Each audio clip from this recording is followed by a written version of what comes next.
Without any further ado, I'm going to give you John. I'll get you some water. John, I'm an alcoholic. Through the mercy of God and the help of a lot of good people, I've found it necessary to take a drink for 32 years. I had my last drink of alcohol on January 7th, 1968 in Rosary Hall, St. Vincent's Hospital in downtown Cleveland. Of myself I am nothing. Of myself I am nothing.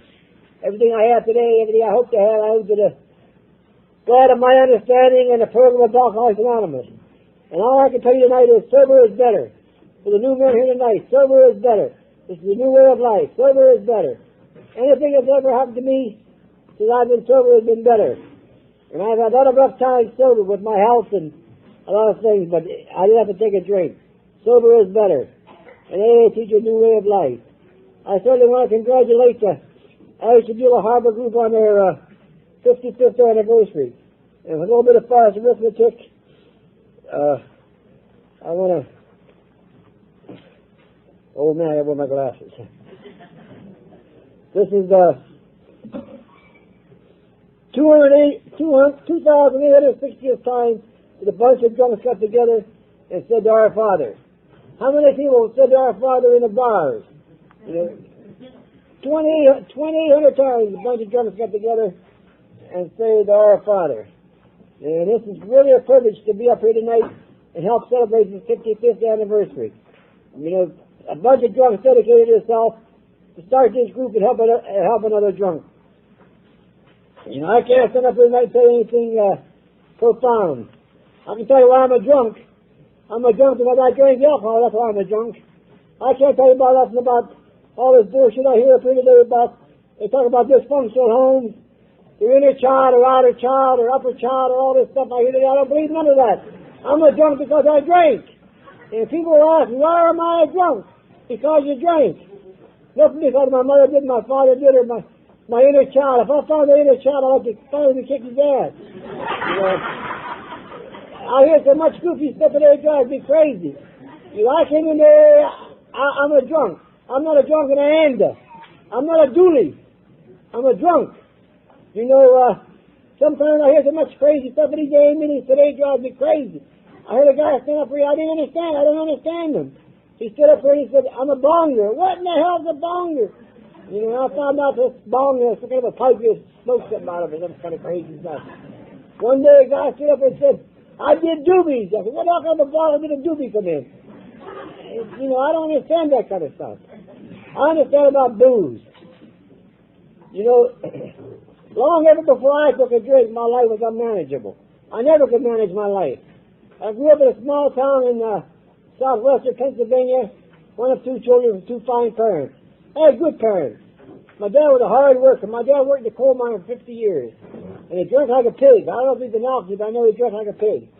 In this little town where I grew up, this little coal mining town, there was a lot of drunks, a lot of drinking. Weddings, funerals, christenings, or whatever, there was drinking, there was drunkenness. And these people, they even drank when somebody died. When I was a kid, that's many, many moons ago, when I was a kid, somebody would die, they'd wake the bodies at home. It'd be like a damn party.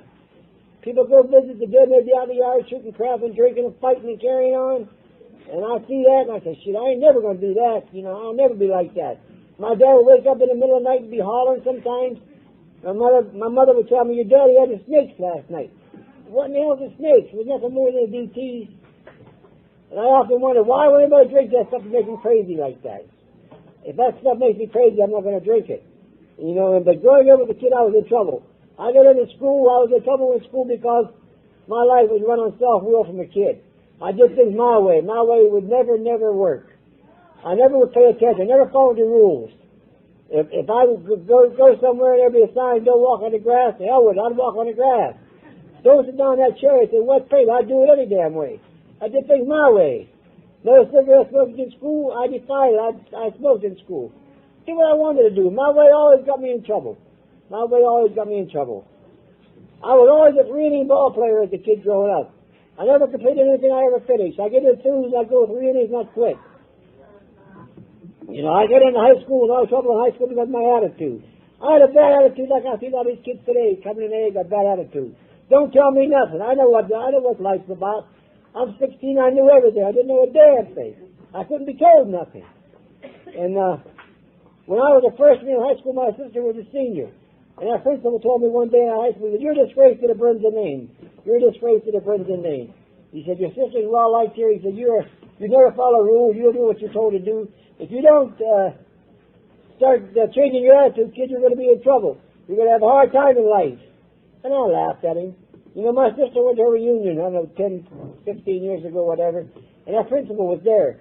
He asked my sister, "Whatever happened to that brother of yours?" You know what she told him? "Yeah, he become a drunk. He become a drunk." That's a hell of a thing to talk about your brother. But what else could she tell him? That's what I became, as a drunk. That's what I became, was a drunk. I got high school in 1957, and my dad, I thought my dad was the terriblest thing in the world. My dad was a hard worker. He believed in work. When I got high school in 57, my old man sat me down and talked to me. He said, "Kid, what do you want to do with your life? Do you want to go to service?" I said, "Hell no." "Do you want to go to trade school?" I said, "Hell no." He said, "What do you want to do?" I said, "Nothing." He said, "Why do you want me to go to work? I went to 12 years of school. I want to take a vacation. I'm going to stay around home here." She they were buying me clothes, buying me cigarettes, just living like I was when I was 6 years old. Why would I want to leave home? That'd be crazy. I don't want to go get no job. I don't want to do nothing. But you know, when I was about 17 out of high school, I went out with a couple of fellows one night, and they had a bottle. And we drank. I drank that stuff just like water. It was nasty, nasty. But I got drunk. You drink enough, you get drunk. And I got drunk that night, and I was sick, And then what I remember that night is these two guys took me home and threw me in the house where I was raised with my mother and my grandmother. And I was so sick. I had a big garbage can in the middle of the kitchen. I was puking. And every time I go over air, my mother and grandmother would be hitting me in the head with a broom. Boom, boom, boom, boom, boom, boom. Man, I was sick. And I went to bed that night, and I woke up in the morning, and I was sick. But I woke up the next morning. I didn't wake up and say, "I'm an alcoholic. I want another drink." No, I earned that right to be an alcoholic. I earned that right. So I'll never drink again. That was in 57. And the old man kept on me, "Go get a job, kid. Grow up, go get a job." And I didn't understand why he was trying to get me out of the house. But he wanted me to go on with life's work. And I'm 6 months of 21. Him and I had an argument one day, and I run away from home. I ran away from home at 20 years old. Yeah. In Pennsylvania, they taught us the 3 R's. Reading, writing, and a road to Cleveland. In 1960, I found this road to Cleveland. I came to Cleveland, buddy. I'm scared. I'm alone. Not knowing nobody, What am I going to do? But I got a job. I hunted around. I got a job at a hospital down there on Broadway in Cleveland. I took this job in a hospital, and I hated Cleveland. I had never seen so many buses, so many big buildings, so many people in my life. I tried to cross the street. They had signs on the street: walk and don't walk. Should they even tell you when to walk and don't walk at this time? I didn't know what. Honest to God, I didn't know nothing. The town I came from was about 300 people. Small coal mining town. But anyway, I got a room in a boarding house across from the hospital, and a bunch of guys works in the hospital, live in that rooming house. And one spring evening in 1960, I took a walk with these guys up Broadway. We're going to go get some supper. We took a walk up Broadway, and they stopped in a gin mill. And I've been in the saloon when I was a kid with my dad, but very, very seldom. So I walk in the saloon, and these guys are drinking beer, they're having a good time, and they're shooting pool and talking to the girls. And I'm sitting there back in the corner, very shy, very lonesome, not knowing how to do nothing. But I heard a guy order a fishbowl. And I didn't know what the hell a fishbowl was, but I seen him one of the big schooners of beer. So I drank me 2 or 3 of that big schooners of beer, buddy, and I was ready. I was shooting pool. I was doing everything I wanted to do before. I couldn't do it. But from then on, from 60 to 68, till I screamed for help, it was drink trouble. I can't stand up every night and tell you I have had any fun drinking. I've never had no fun drinking. If I think for a minute that there's a giggle in a bottle for me, I'm in trouble. No more giggles in a bottle for me. From day one, it was drink trouble. And that's the way it was. In 1960, that year, I met a girl at this hospital. She worked there. And I thought, that'll be my answer. I'm lonesome. I miss Pennsylvania. I miss my friends. I'll get a girlfriend. And I got a girlfriend. But I thought I was in love, but I was in heat. I didn't know the damn difference. I tell it like it is. I'm sorry. That's the way it is for me. I was in heat. And a couple months after I started dating this girl, she came to me and she says, I'm pregnant. You're what? How in the hell did you get like that? Playing dumb, you know, playing dumb. I knew, but I was playing dumb. What are we going to do? She asked me, I said, what do you mean, what are we going to do? You got a mouse in your pocket? What are we going to do? I thought about it for a couple of days, and everybody I knew got women in the family where they got married. So I came up with the big idea, we'll get married. Oh, that's a good idea. She was a neurotic, and I was drunk, and we're going to put a life together. I'm about, like I say, a couple months shy of 21, and she's about 19, and we're really screwed up. But we got married, shotgun wedding. And we got married, and we went into housekeeping for ourselves. We had a 3-room apartment. And this woman, when I married her, she was a pretty good woman. But after I married her, she turned out to be Double's daughter. Oh, she was mean. Jeez. I like to stop after work and drink with the guys. I like to go out at night after I come home from work. I don't even nag her. She would nag. Give me the paycheck. She wanted all the money. I said, you want money? Go out and work. Shit. We had this house, you know, and I come home from work and she wanted me to cut the grass. Cut the grass. I never cut grass in my life. I ain't going to start down. I worked all day, and I deserved to go out with the boys. I knew that there was other women out there, other things to do besides being tied down to a wife. She gave birth to our first son in 62. And things didn't get no better because I continued to drink, I continued to do what I wanted to do, and this kid at home and her, I just couldn't stand the pressure, and I kept drinking, and in the middle of the night, I'd be sleeping, the kid would be crying, she'd be trying to get up at the kid. I said, hell, I worked all day, you get up and take care of me. And that's the way it was. I finally lost this job at the hospital where I worked in 1962, and I took a job where I was presently employed today. Where I retired from, a couple of years ago. Anyway, it's Christmas time at this shop where I worked. They had a big party. And all I did, I guess, was show off and get drunk. I got drunk as a skunk. And they brought me home. 2 guys brought me home from work. And the next thing I can remember, my wife sitting on the edge of the bed crying. What are you crying about? What's the matter with you? She said, last night 2 guys brought you home. They threw you in the house. You fell asleep on the floor. You was broke. No money from payday. It was 2 or 3 days before Christmas. It was a mess. And she said, you raised hell. She said, you beat the hell out of me and pushed me around. She was 7 months pregnant. God forgive me. And she told me my son, who was 10 months old, I picked him up in a high chair, threw him in a high chair across the kitchen floor. She said, I went crazy. And I didn't believe her. But she showed me the marks on her and the bruises on the kid. Okay, I'll quit drinking. I'll never do this again. Please, I'll quit drinking. And I quit drinking. I quit hanging with the guys I hung with. I didn't quit going to the bars. I kept doing what I wanted to do, but I didn't drink. A couple months later, in the spring of that year, we moved to a different neighborhood in Cleveland. And I hadn't had a drink now between Christmas and Easter. And the day after we moved, the landlord came down the bottle. He put it on the table and he said, have a drink. I said, I don't drink. My wife said, for God's sake, you only once this Christmas. Take one won't hurt you. Take one won't hurt you. But I know that one was the one that lit the fire. And I took the drink, and the drink took me. And from then on, from 63 to 68, it was drink trouble. Second son born in February of 63. My kids are a year apart, all but a day. They're a year apart. And I'm drinking, and I'm waking up sick in the mornings now, going to work on the bus. And I'll be so sick in the morning. And I found out about that morning drink early. I stopped in a saloon, I give me cup of black coffee, and that black coffee wasn't working. And some of the guys I worked with said, kid, that coffee will make you sick. Take some of the hair of the dog. What are you talking about, the hair of the dog?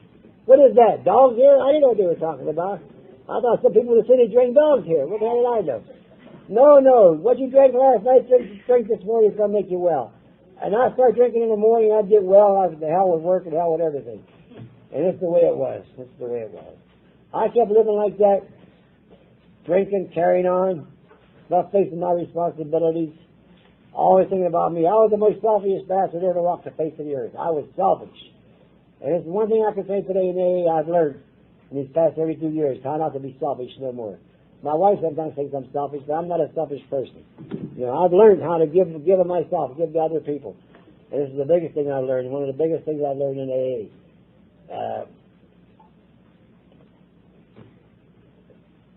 In 1966, I come home from work one evening, and I gave her some money out of the paycheck, and I went downtown with a friend of mine. And I come home drunker than hell, and she was and trying to get more money from her, and she wouldn't give me no more money, and I raised hell. And she called the cops, and when the cops was called, I jumped in bed and covered up my head and pretended I was asleep. It was in the middle of February, cold, snowing outside, you know, and I jumped in the bed. And I heard the cop car pull up out front. I looked out the upstairs waiting. Here comes two cops. So, oh shit, I'm going to jail. And buddy, I jumped out of that bed, put on my pants, no shoes, no socks, no shirt, and I went out the back door. And I heard him telling them two cops. They come to the front door. He went out the back door, and they come around the house, and they're hollering, "Stop, halt, we want to talk to you." Bullshit, I jumped over the neighbor's fence, and up the street I run in a pair of pants in a snowstorm. And I run in the gin mill. I run in the beer joint up the street. And I told the barmaid to hide me. I said, "Please hide me, the law's after me. Where's your clothes? Don't ask questions. It's cold outside. Go get a clothes. Don't ask questions. Hide me, please." I said, "I'll tell you about it when the cops go." So this kind woman took me downstairs and locked me in a walk-in cooler. So here I am, locked inside of a walk-in cooler.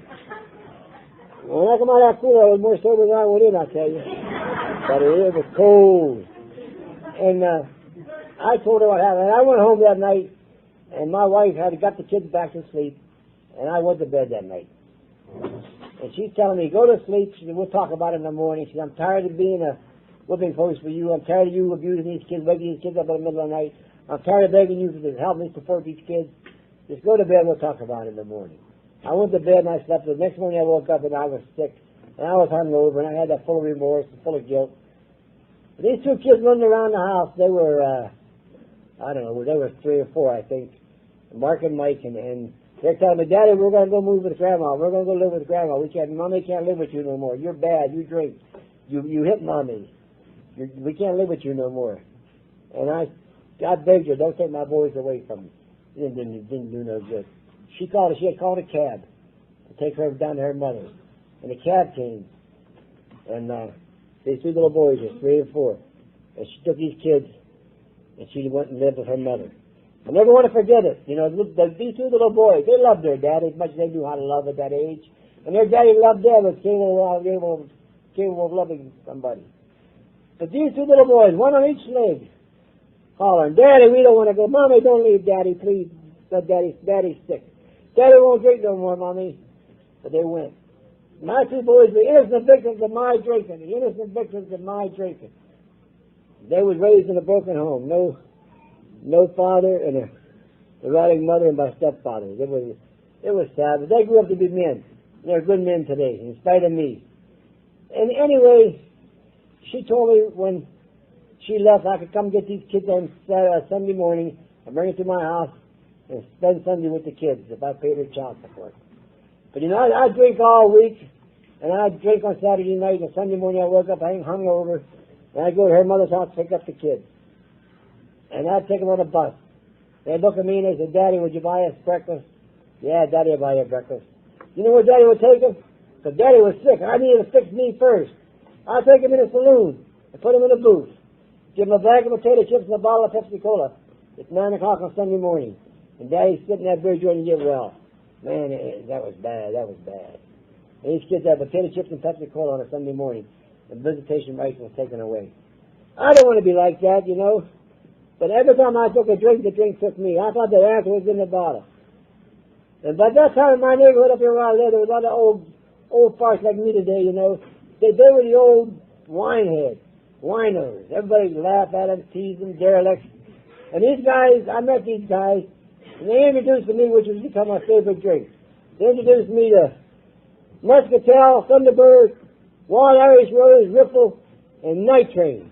And I'm here to tell you tonight, if God made anything better than wine, it's ever for himself. I believe this. I believe this. That Thunderbird wine made you kick your mother on the ass.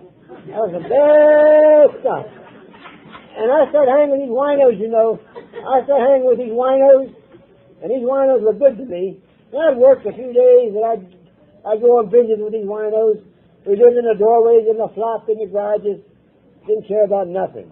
Just cared about where that next drink was coming from. And these winos, they learned me a lot. They learned me how to panhandle.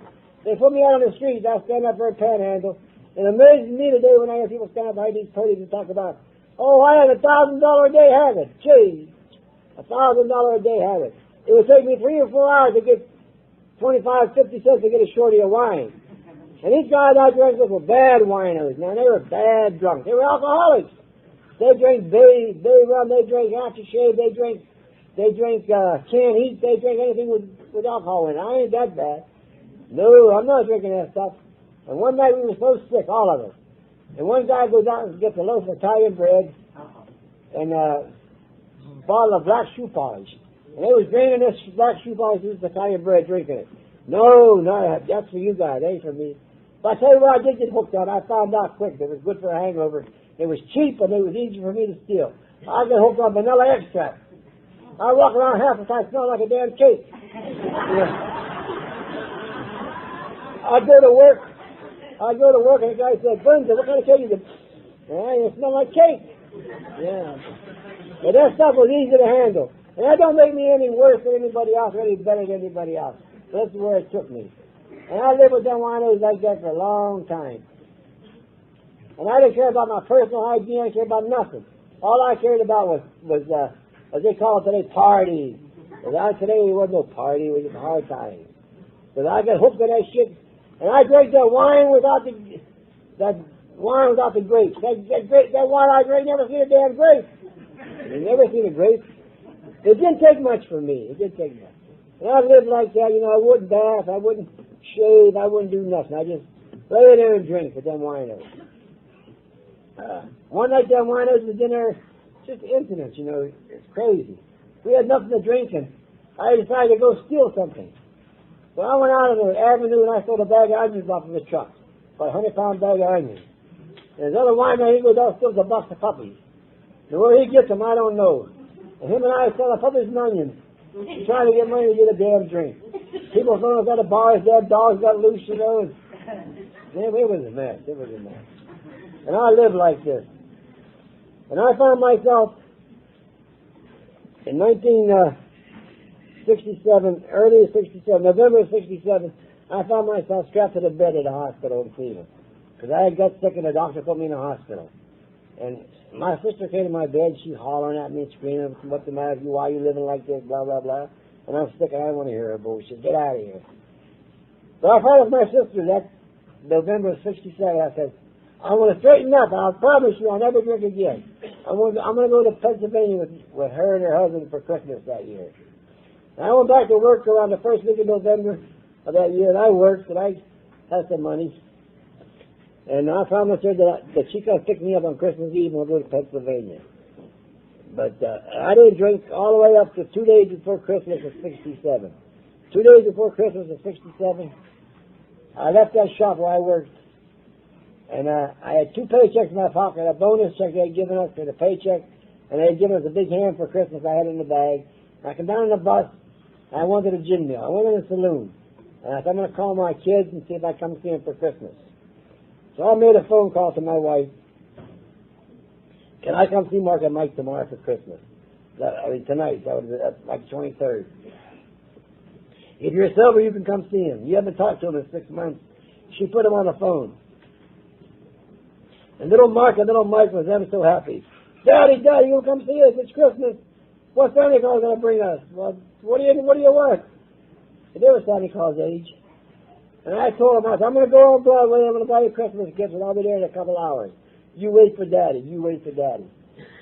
But their lousy damn Daddy come out of that phone booth and sit down at the bar. I hadn't had a drink since November, and this was already December 23rd. And I said at the bar, I'm going to have 1 shot of whiskey and a bottle of beer, and I'm going to go down and Broadway to buy the kids Christmas presents. I took the drink took me, and I woke up the next morning in that flop house where I lived up there, and I was sick, sorry, and sober. Oh, I was full of remorse and full of guilt. You see, when I was drunk, I had no problems. I had no problems drunk. If I could have stayed drunk, I'd probably still be drunk if I'd been living. My problem was how I found myself that morning, full of remorse and full of guilt. You dirty bastard, you did it again. But anyway, That was Christmas Eve morning of 67.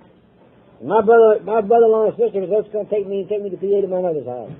So I went up to the bar to get a drink. I was sick, man. I needed a drink. I was sick. And my brother-in-law come in that bar and damn near carried me out there, threw me in a car, and they took me to PA for Christmas. No Christmas presents for my mother, no nothing. Just a dirty, filthy, drunk. And I arrived at my mother's house Christmas Eve of 67 and I'm a mess. And my wife calling my mother, kids calling Grandma, Daddy didn't show up last night, Grandma. Daddy got drunk. Mommy called the bar, Daddy was up there drunk. He didn't come see us. Why don't Daddy like us, Grandma? Why does Daddy do this to us, Grandma? Grandma didn't have no answer. Their daddy was a drunk. Their daddy was an alcoholic. And he didn't know it. See, I took one drink and the drink would take me. I couldn't never quit at one. That insatiable appetite for more than one drink. I take one, I'm gone. I light the fire. The kids, everybody went out the window. But anyway, I made that Christmas day at my mother's house. And that Christmas day of 67, I left my mother's house. And my mother set me down. And with tears in her eyes, she said, Johnny, please go back to Cleveland and straighten up. Grow up, become a man. Grow up, take care of your responsibilities. My old man hollering, please go take care of them boys. Them boys love you. As big as drunk as I am, I never abused you. You always had enough to eat and enough to clothes, and you had a nice Christmas. Go take care of your kids. And I promised him that I would. But my mother gave me a $100 bill. Getting short of breath. Let me get a shot of water. Get a $100 bill. I come back to Cleveland. I went to the flop house and I'm crying and wallowing and wailing in my own shit. I want to see them kids. And I went to the phone booth that Christmas night at 67 and I called my wife. I said, please, I'm sorry about 2 nights ago. I said, I got $100. I'll come down and give you half and you buy Christmas presents tomorrow. She said, you lousy bastard, you. She said, you've heard him for the last time.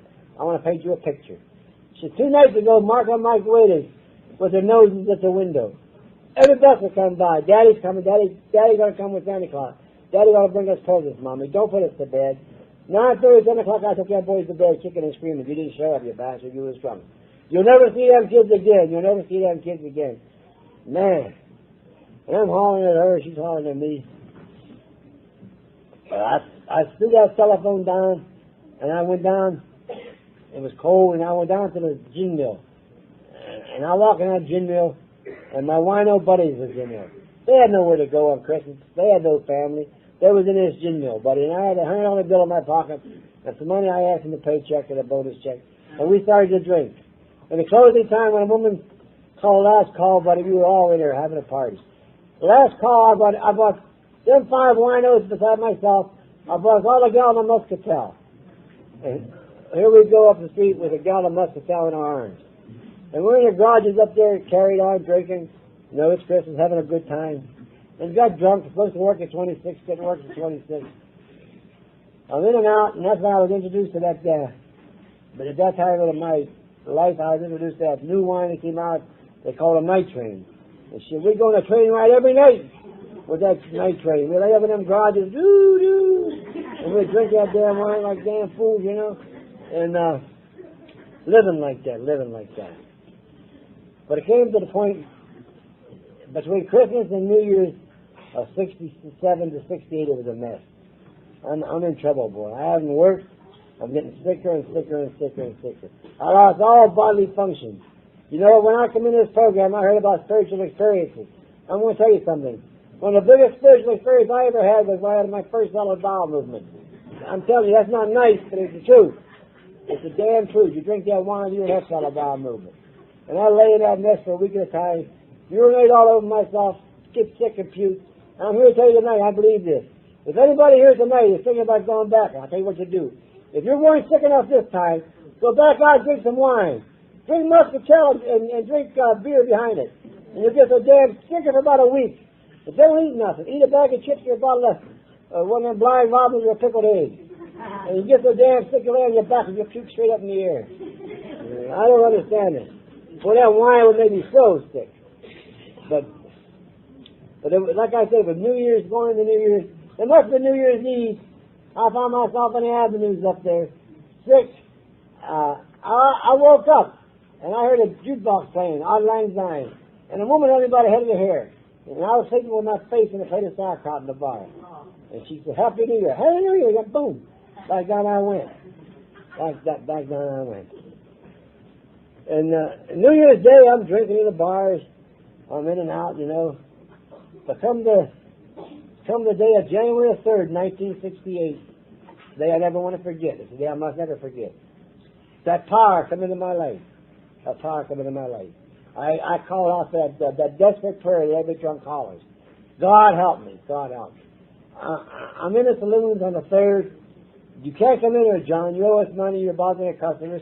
I walk out to another one the same way. Get out of here. Get out of here. But that night, I come out of the saloon about 4 o'clock in the afternoon on the 3rd. I'll never forget it. And I'm lonesome, buddy. I'm scared. I'm crying. It's cold. I got dirty work uniform on, a pants full of mess. Nothing to drink, shaking. I shake so bad from that damn shake, the stranger come by in the car and blow the horn and wave at me. And I had them damn wine sores on my feet and on my hands. And I'd be so damn sick. And I had a loneliness that only an alcoholic understands. That hopelessness I had that night. I come out of that bar and I sit up against the window and I'm crying. What am I going to do now? What am I going to do now? Boy, I was so scared. And I walked, and I cried, and I looked. I couldn't find nothing to drink. I couldn't find the wine out. And I'm walking, I'm so lonesome, crying, so lonesome, so scared to death. A fear. You see, a drink wasn't doing for me what it used to do. But I was scared. Anyway, I went around the block, and I went to the flop house where I lived. And I went to that bed. I laid in that bed. I said, maybe I'll sleep. And I would sleep, I'd jump up, and I thought it would be 3 hours, it would be 20 minutes. Well, my mind would tell me, John, go to the bathroom. You got to go pee. Hurry up, John, go pee. But John didn't have enough strength to get out of that bed to go pee. And I'd roll over and urinate in the bed. And I'd puke. And I'd be gagging. I'd be so sick. But that morning of the 4th, never want to forget it, right here in front of my face, buddy. I had other illnesses sober, strokes, heart attacks, sugar diabetes, everything. I'd never been as sick as I'd been that morning. Never. But January the 4th, 1968. I'm in that flop house, buddy, and I'm sick. And I found myself in the bathroom of that flop house. And I'm gagging. I got my head in that toilet bowl, buddy. I'm puking. The snot is running, the eyeballs are popping. I'm gagging. And god-awful dry heaves. I don't know if anybody here ever had that god-awful dry heaves. Man, I'd be so sick. Nothing to drink. I drink water, and I drink water, I'm puking. But I found myself in that flop house, in that bathroom, by that sink, and there was a medicine cabinet in it. And I looked up there at a bottle of alcohol aftershave. And you don't have to drink aftershave to come here. But I had to do that. And I took that bottle of aftershave, you know, and I popped the lid off that aftershave, and I chug-a-lugged it. And I threw a glass of water behind it, and I burped that shit for a week. That aftershave. But you know, it settled me down a little bit. But I went out of that house, that flop house that morning, and I went to the saloon. And I told the barmaid, I said, please, I said, give me a glass of muscatel. I just drank a bottle of aftershave. I'm sick. You did what? I told her. So this kind woman, I was shaking so bad. This kind woman came over and poured a big glass of muscat and gave it to me on the table. And her and I were the only ones in the bar. And I'm shaking. She turned her head while I drank it. I drank about half of it, I guess. Still the rest. But anyway, I went in the bathroom in this saloon that day. And all of a sudden, buddy, the pain's in my belly. I didn't know whether to stand up or sit down. It was coming out of both ends. That aftershave with that muscatel. Man, I was sick. And I come out of that bathroom. She heard me carry on, and she come out of there. She said, I know a place for people like you. She said, you're an alcoholic. And they got a place called Rosary Hall, downtown Cleveland. If you go there, they'll give you free whiskey for 3 days. I said, what? Free whiskey for 3 days? Shit, yeah, take me down there. No, you got to call up AA. You got to call up AA. What is AA? I didn't know what AA was. She told me a little bit, and I called up downtown office in Cleveland, January the 4th of 1968. And the first voice I heard was an old man, an old Mexican guy, Dick Perez. And he said, what can I do for you? What can I do for you? I said, hospital, free drinks for 3 days. I want to go to the hospital where they give you free whiskey for 3 days. He said, no. He said, are you an alcoholic? I don't know what the hell I am. I said, I want to go to the hospital and get free drinks for 3 days. And he told me, he said, please, he said, go home and I'm going to send somebody out to see you. I don't know who he was going to send me or what. But I hung up the phone, I went on to that flop house and I waited and nobody came. And I went back to another saloon. And I'm sitting there that day, I'm sitting there sick, nothing to drink, sick as a dog. And I told you in the beginning of my talk tonight, of myself I am nothing. Of myself I am nothing. In that saloon that day walks a man whom I know that he was sent by God. I believe this. You see, my mother wore out probably 4 or 5 meters praying for this clown. And people in his room before me was praying for the drunk. And their prayers was answered, buddy, because I wasn't capable of doing nothing. Nothing that I did that I deserved it. If I got what I deserved, I'd be hanging from the nearest oak tree. This I believe. But that man walked up 3 weeks for 3 weeks. Hell yeah, I'll go down there. But he made a phone call, and he called down Roseby Hall. He called my shop first where I worked. I had to work for a week. The boss said, tell him to go. When he's here, he's a good worker. He's not here half the time. When he's here, he's raising hell, causing trouble. He said, tell him to go get help. And he called Roseby Hall in January of 68. And thank God for Roseby Hall in January of 68. They didn't have to interview me. They didn't have to assess me. They didn't have to ask me all these questions about dysfunctional homes and all this bullshit. If he's a drunk, bring him down. Okay, he got me a room. I made one phone call. My last hope that I would have to go to that place. I called my mother in Pennsylvania. I tried to act straight. My mother could tell I was drunk on the telephone. And, or half drunk or whatever. I said, please, they want to send me to a place where they help drunks.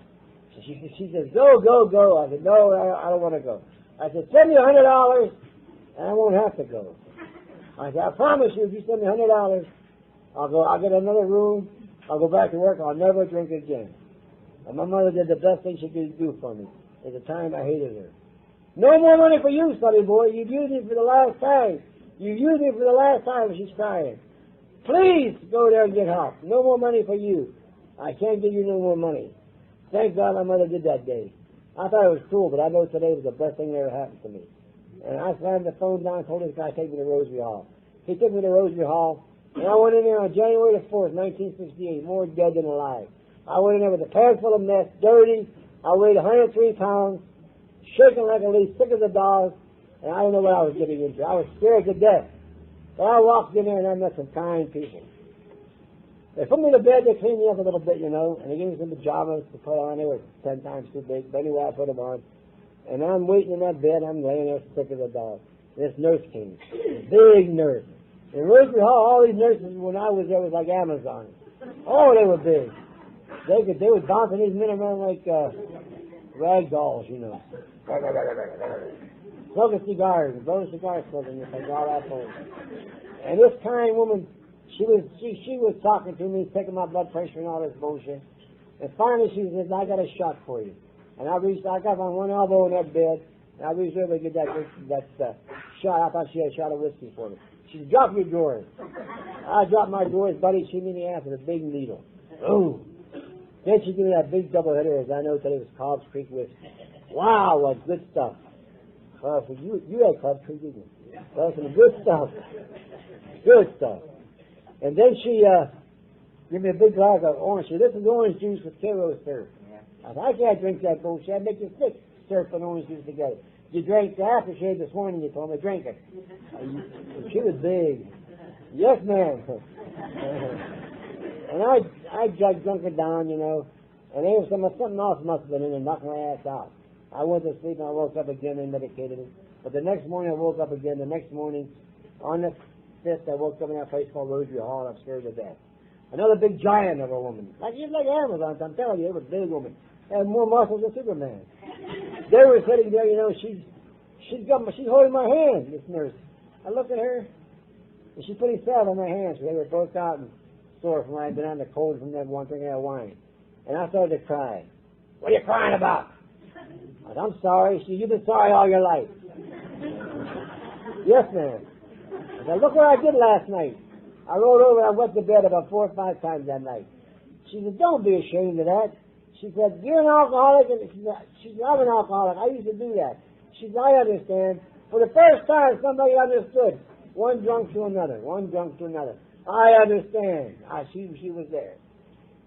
And she rang a bell, and here comes two clowns in house coats. They were patients. I don't know what the hell they were. They had badges on. And one says mirror and one says shirt. What the hell am I at? But she told these two guys to throw me in the shower. So these two guys took me up, threw me in the shower and cleaned me up. When I came back to that bed, this kind woman medicated me again and tried to give me something to eat. I went to sleep. But that same day in Rosary Hall, around 3 o'clock in the afternoon, again a man walks in my room, great big guy. Everybody in that place is giants outside. And I'm a midget or something. They were big. This guy walks in the room, he had a carton of cigarettes under his arm. He holds up on my bed. He said, "This is for you." I didn't even know the guy. "My name is Joe, and I'm an alcoholic. I'm going to be your sponsor. Do you understand?" I said, "What? Get the hell, I'm sick, man. Don't bother me. I don't even know you. You're bringing me a carton of cigarettes. You can be my damn sponsor." What's a sponsor? And he started telling me his story about what drinking did to him and how he got there 12 years before that. And sister called to be my sponsor. I didn't know. And I'm hollering at him, "Get out of here." He said, "Bullshit." He jumped up off the chair. He was sitting there. He leaned over the brother and started thumping me in the chest. "You will listen to me. You understand, punk? Now shut up and listen. When I'm done talking, you talk." Oh, shit, this guy was big. And I had no cigarettes. They were giving me free whiskey. There's snowing outside. I better listen to these people. Man, I'm scared. And thank God for Rosary Hall in 1968. Thank God for Rosary Hall in 1968. Thank God they didn't have 55 doors with counseling on it. Thank God they didn't talk about this dysfunctional home with inner child bullshit. They didn't have swimming pool and horseback riding and all this fancy shit that they got today. They had drunks come to see you. Drunks like I was. And they weren't talking about being Dooley and Hoolie and all this stuff today. They were drunks. And I had some of the best drunks I ever met in my life come to my bed at Rosary Hall. Some of the first 150 guys today came to my bed in Rosary Hall and talked to me. I didn't know them from Adam. Here's a quarter, here's a $50, here's a pack of cigarettes, we'll see when you get out. Hang in, you're going to be all right. And some of these guys, they were old. They were sorry the guy say that. They was old, they farted dust. Man, they were old. I'm a young kid, I'm about 28, you know, I'm scared. These guys left an impression on me. And one old timer come in there like I am, say, "Doc," he had a cane. He come shuffling in there. "What's the matter, you kid?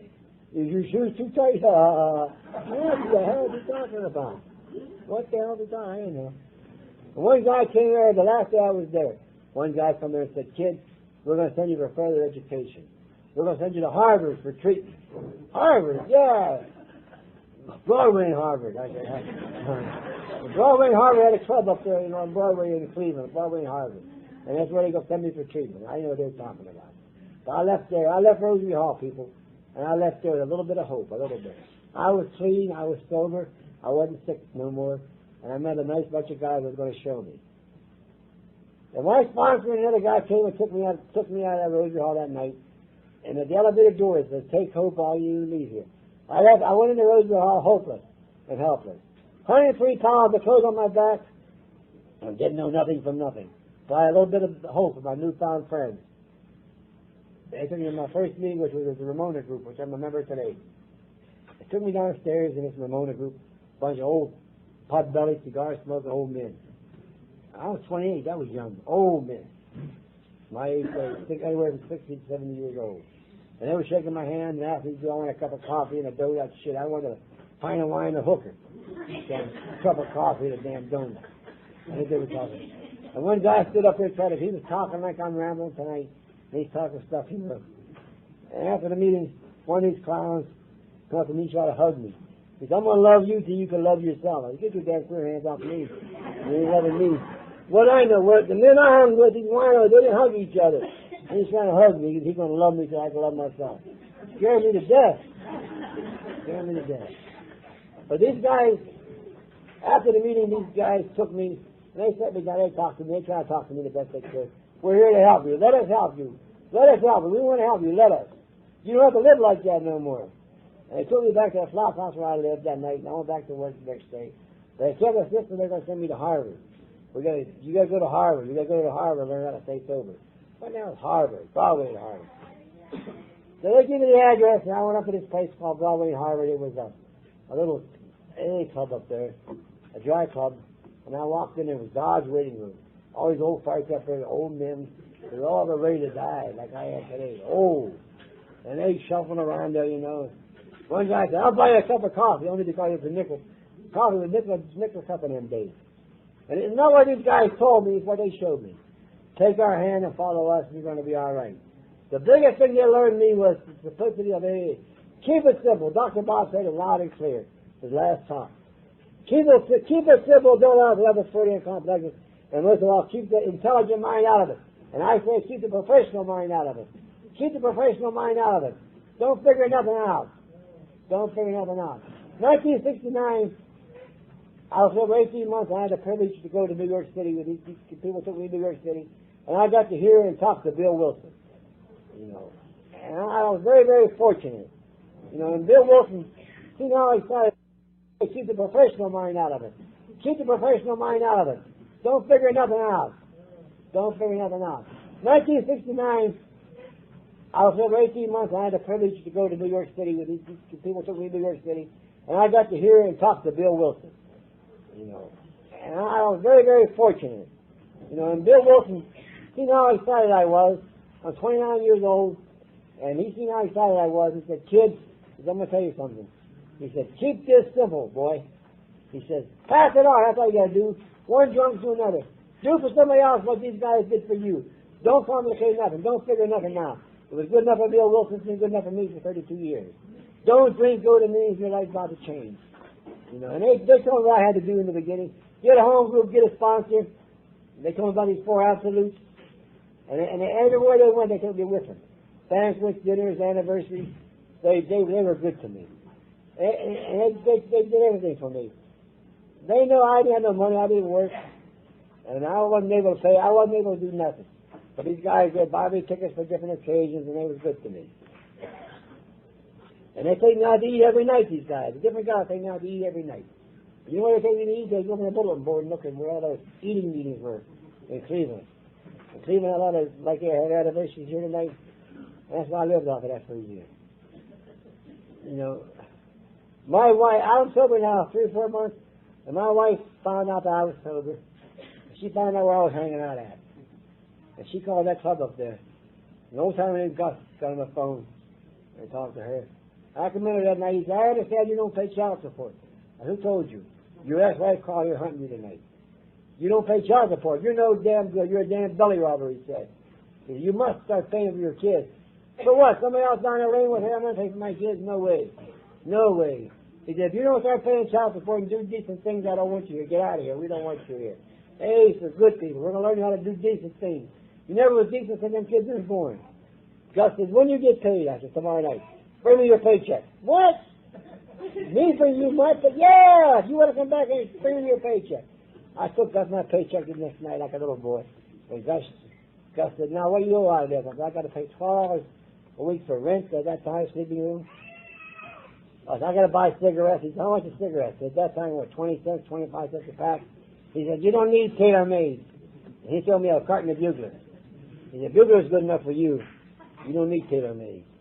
And he said, "Now here, call your wife and tell her to come up here and get this money." I said, "For what?" "Do what I said or don't come back." "And where do you cash that check at?" "Oh, I cash it in a saloon. I run in real quick and come back out." "That thing across the street's called a bank.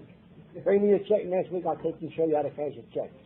God took me by the hair like a little boy, took me in the bank, and the bank was full of people on Friday night, and he hollered across the bank to the teller, "Cash this kid's check. He's all right. He's one of them new drunks across the street. He's all right. And bring me the money." Oh, shit. And I did what I was told. I don't know why. I did what I was told to do. And they told me they had to clean me up. And by that time, I was cleaned up. I had new clothes. My mother gave us new clothes. I was able to take a shower, you know. And God said, "You're filthy." I said, "What do you mean I'm filthy? I'm taking you a day to clean you up. Don't ask questions. Either you go, either do what I tell you to do, or don't bother coming back here. Get in the damn car."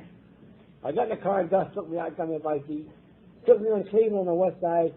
Took me back in the woods, and I seen the big sign, "Retreat House." "What in the hell am I going in here for?" "We're going to clean you up, boy. You're dirty." "What do you mean I'm dirty?" "Go ahead and see that priest." I went in there, and I told the priest, "I'm here. I don't know what they want. They want you to clean me up. I'm clean." The priest laughed. He told me to sit down. And the priest told me 3 easy things. 3 easy things I never forgot. First you gotta find God, you gotta clean house and help others. I found God through the people of AA, cleaning houses, getting rid of the garbage, doing the fourth and fifth steps on further retreat, and helping others. Do for them what was done for me. This is what I've been trying to do for the past 32 years. Help others. They made me get active early, you know. Thank God for these old timers. How long that time? They got me active early. They told me to get a home group. I joined my home group, which was the Ramona group. My sponsor was secretary, but he moved, you know. And these guys were grooming me. He moved, and these two old farts, they told me one day, we want you to be secretary of the Ramona group till we get somebody. We know you don't know much about it, but go up and make the coffee and open the doors up and you be secretary. Okay. We'll send somebody up in a couple of months. 17 years later, they still hadn't found nobody. They wanted to see about becoming responsible. They made me responsible. Can you imagine a guy like me, undependable, unreliable, every Monday night for 17 years staying in the same place at the same time? And they told me to go visit the hospitals. I went to visit the hospitals, the little nursing homes. I just tried to do for them what was done for me. I found this in the new way of life. They learned me how to grow up. They learned me how to behave myself. And that's what it's all about. They didn't confuse me with all this bullshit I hear today. And they didn't take no guff. You do it our way or no way. Our way or hit the highway. You ask us for help. Today, they want to be bathed in coke. These guys didn't coax me. They didn't either do it or you don't. You should have got off the pot. Plain as that. I'm sorry. And this is what I did. And I like this new way of life. And I know it's only from this power greater than myself. And things begin to happen in my life. Things turned around. You know, just because you're sober doesn't mean things will go well every day. I'm sober 6-7 years. The woman that I loved the most, the woman I hurt the most, my mother. God loved my mother. I was able to make direct amends to my mother. Direct amends, living amends. When my mother died, my mother was living with my sister with a terminal illness. And through God's mercy and help a lot of good people, I was at my mother's house every day. And my sister's house is my mother. And I'm sitting there with her, reading to her, helping her read, talking to her, becoming friends with her. When my mother died, she was screaming, Johnny, help me, help me. She had so much pain, there was nothing I could do. She said, she has a disease, and I have a disease. They gave me the 12 steps and the 4 absolutes, and don't drink and go to meetings. I couldn't do nothing for my mother. And when she died, she told me 2 days before she died. She said, I don't want to go. She said, I know I'm going, but who's going to take care of you? She said, I know you've been doing good, and you have these people in your life. And thank God, when she was dying, I said, go ahead and go, Mom. Go. It was hard. It was a bitch. Because then I watched my mother die. But thank God I was there. I wasn't in some flop house, some building, some garage that come get me out of. I was able to be there. I was able to make arrangements to take her body back to PA and bury her. To be a carnival for the first time in my life. To be a carnival. In 1976, I thought I was restored to sanity, but evidently I wasn't. I remarried. And things didn't work out. You know, she was in a program, she wasn't, she went, she didn't go. And our life was pretty good. I was able to buy a house, but then it got worse, and we grew apart, stayed together. And in 1976, I was 35 years old. I had my first heart attack at 36 years old. And at 36 years old, I was admitted to Charity Hospital, and they told me they'd have to do a triple bypass surgery on me. Scared the living hell out of me. I'm sober 7 years. I'm 36 years old. They're going to operate on my heart. And these old timers, and one guy in particular named Dick Poutney, he came to my bed. I said, Dick, I'm so scared. Why me? I'm sober 7 years. He said, why not you? It's your turn. Shut up. Why not? It's your turn. That's the things you can't change. You said that's ready to occur 1,000,000 times. But saying it and doing it are 2 different things. And these guys helped me through it. And I come through that heart surgery with flying colors. 1985, I had another bad heart attack. And in 1985, the doctor told me after that last heart attack, he set me down. He said, I got some bad news for you, John. And I thought, what the hell? He's got a heart surgery? He said, you'll never be able to work again. So I'm 45 years old. I said, what? He said, you'll never be able to work again. The shit, what's so bad about that? I worked 22 years in the shop after I sobered up, and I was able to apply an overseas disability. God's been good to me, and I get disability today. God's been good to me, but my health has been bad. You know, I've read all of that. The way I live, the way I carried on, I can't expect to have good health. You pay a price, I believe this. But through God's grace and the help of a lot of good people, I've been able to overcome this. 1985, was married for 10 years, went down the drain. She got a divorce and was bitter. And I hated her, you know, but we're good friends today, but I hated her. And you know, when God closes one door, he opens up another. 1985, I didn't drink. I kept going to meetings. And I did what I had to do. And my wife was today came in my life in 1990. Carol here. So Carol chased me down Fleet Avenue with a lasso because she caught me. Now, we met in our club.